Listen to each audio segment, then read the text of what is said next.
이번에 보국 호운의 달 6월을 맞이해서 한국전쟁편을 시작해 보기로 했습니다. 방종환 장군님하고 태상호 기자랑 지평리 가서도 한번 찍었고 10여일 안에 남해안에 도달해서 잔족을 소탕하고 한반도를 통일한다는 것이었습니다. 미국 시간으로 6월 24일에 북한군이 전면 남침을 했다는 소식이 백악관에 전해집니다. 예상외로 미국 정부가 발빠르게 움직였습니다. 이때 거부권을 가진 소련이 기권하는 스미스 특수 임무부대를 편성해서 이들이 부산에 도착합니다. 6.25 전쟁은 북한군의 승리로 끝날 운명이었습니다.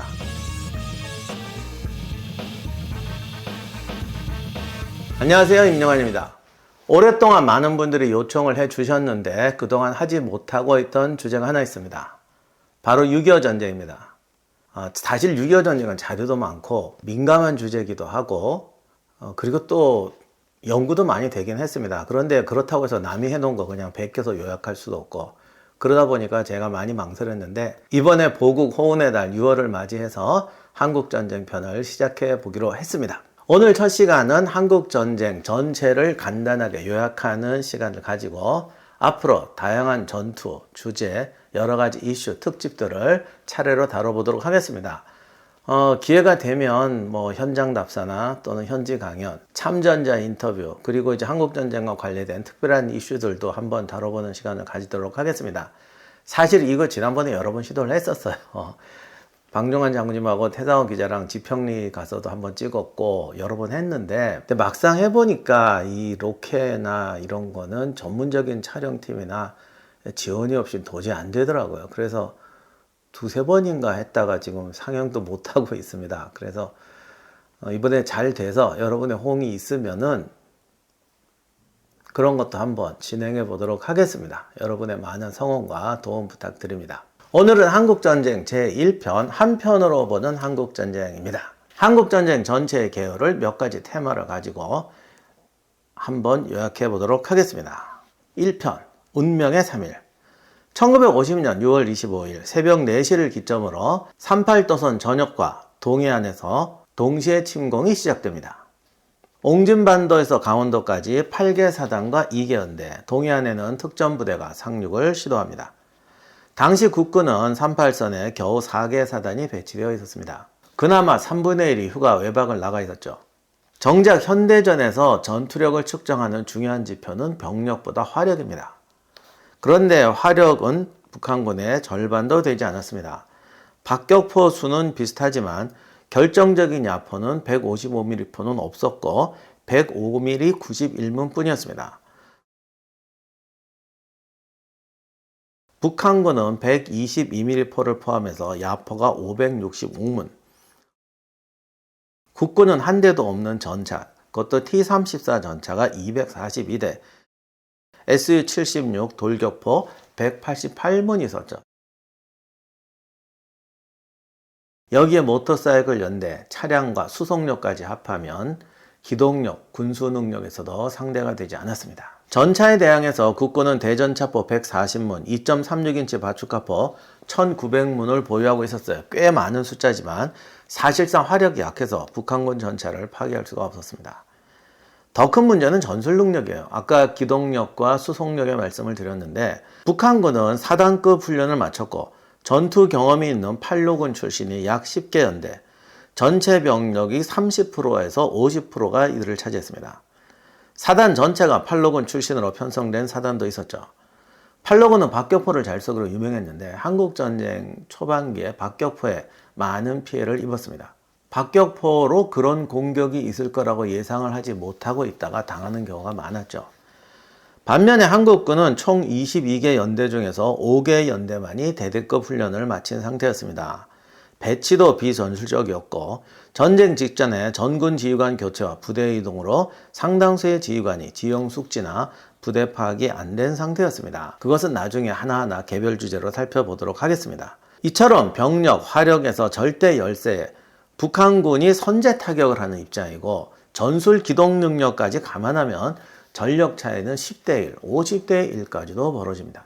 이런 상태였기 때문에 북한의 계획은 아주 야심찼어요.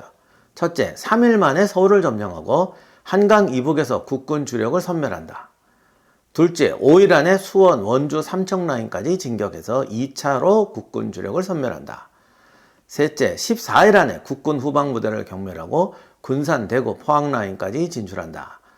4단계, 10여일 안에 남해안에 도달해서 잔적을 소탕하고 한반도를 통일한다는 것이었습니다.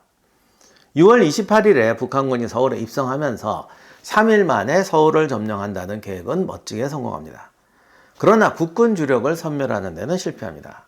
수원, 원주, 삼척 차단도 춘천에서 육사단이 북한군 2군단을 저지하면서 또 서부 전선에서도 국군이 예상외로 잘 싸웠기 때문에 서울을 점령을 하기는 하지만 국군 주력을 섬멸하는 데는 실패합니다. 서울을 점령했지만 남한에서 예상했던 전국적인 봉기가 일어나지도 않았고 서울만 점령했지 행정부 장악도 실패합니다. 더더욱이 예상치 못한 건 미국의 신속한 참전이었죠. 두 번째, 유엔군 참전과 스미스 특수임무부대. 미국 시간으로 6월 24일에 북한군이 전면 남침을 했다는 소식이 백악관에 전해집니다. 예상외로 미국 정부가 발빠르게 움직였습니다. 트루먼 대통령은 즉시 유엔 안전보장이사회를 소집합니다. 이때 거부권을 가진 소련이 기권하는 북한 입장에서는 치명적인 실수를 저지르게 됩니다. 여기에는 좀 여러 가지 사정이 있었는데 결과적으로 그렇게 됐습니다. 그런데 사실은 이 유엔이 파병안을 내지 않았어도 미군이 단독 파병을 하긴 했을 거예요. 그러니까 이 안전보장이사회에 소련이 참여했다고 하더라도 미군이 파병을 못하는 그런 일은 없었을 거라고 저는 생각합니다. 26일에 안전보장이사회에서 철수 권고안이 가결됩니다. 이와 별도로 27일에 미군 파병이 결정됩니다. 28일에는 유엔 권고안이 아무 소용이 없다라는 게 판정이 되면서 유엔군 파병도 결정됩니다. 일단 한국군이 너무 급속하게 무너지고 있었기 때문에 7월 1일에 일본에 있던 미 8군에서 스미스 특수임무부대를 편성해서 이들이 부산에 도착합니다. 이후 미 8군 예하 24사단, 25사단이 한국에 급파되죠. 이들은 오산, 금강, 소백산맥에서 북한군을 상대합니다. 근데 여기서 이제 세계 최고라는 미군이 북한군에게 어이없게 패배하는 이제 기가 막힌 일이 벌어집니다. 뭐 이렇게 말하기가 좀 이상한데 당시 사람들 입장에서는 너무 기가 막힌 일이었죠. 그러나 우연은 없어요. 다 이유가 있습니다. 그럼에도 불구하고 북한군을 지연시키는 데는 성공했습니다. 물론 이건 지금 봐서 그렇다는 거고 당시에는 충격이었죠. 대전이 함락되고 전라도는 단숨에 석권되고 소백산맥이 돌파되면서 전선의 위기는 고조되어 갑니다. 이젠 시간과의 싸움이었어요. 일본에서 펑펑 놀던 미8군은 도저히 북한군을 막을 수 없다는 사실이 증명됩니다. 미국 본토에서 지원군이 도착하기까지 미군과 한국군이 버틸 수 있느냐, 북한군이 그 전에 부산에 도달하느냐의 싸움이었습니다. 세 번째, 낙동강 방어전. 과거 한국전쟁을 다룬 드라마나 소설에서 이런 표현을 참 잘 썼습니다. 가장 길었던 여름. 1950년 8월이 되자 전선은 고성, 통영, 영상, 형풍, 외관, 포항까지 약 240km 라인으로 좁혀집니다. 사실상 제2방어선이 없는 종이장 같은 방어선이었죠. 240km 라인에서 한 군데만 돌파당해도 6.25 전쟁은 북한군의 승리로 끝날 운명이었습니다. 북한군은 돌파구를 형성하기 위해서 사력을 다합니다. 외관, 다부동, 영산, 영천, 마산, 통영 전투 등 이 단계에서 유명한 격전이 벌어집니다. 여러 번 위기 상황이 있었고 대구가 함락 직전에 간 적도 있었습니다. 위기에 몰린 한국군도 결사항전을 하죠. 별명이 불독이었던 8군 사령관 워커는 매일매일 위기인 상황에서 내일의 북한군 공격을 예측하고 하나뿐인 예비대를 돌려막기를 하면서 버텨갑니다. 워커의 방어전은 나중에 미국에서도 전술 교재로 높은 평가를 받습니다. 한 번만 예측이 틀렸어도 방어선이 돌파당했을 것이라고 합니다. 물론 방어전이 성공한 데는 워커의 지도력 외에도 무수한 사람들의 노력과 무용담, 희생이 있었습니다. 반면에 북한군은 보급선이 너무 길어졌고 미군이 제공권을 장악하면서 길어진 보급선이 엄청난 공격을 받습니다. 병력과 물자의 희생은 커지고 전투력이 급락하게 되죠. 사실상 낙동강 전선은 북한군에게는 거대한 소모전이 되어버립니다. 네 번째, 인천 상륙작전. 유엔군이 보강되고 북한군은 소진되어 갔죠. 낙동강에서부터 반격을 시작했어도 북한군을 밀어 올릴 수는 있었을 겁니다. 그러나 메가더는 획기적 한방을 기획합니다. 사실 이거는 7월부터 생각했던 건데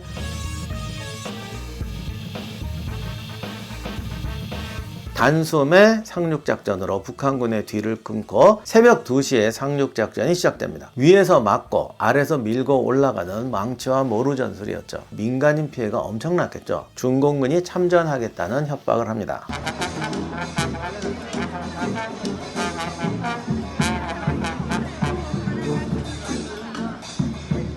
안녕하세요, 임용환입니다. 저희 연구원에서 매년 시행하는 임용환 박사와 함께하는 해외 답사 24년 후반기의 답사지는 그리스입니다. 일정은 10월 24일부터 11월 3일까지입니다.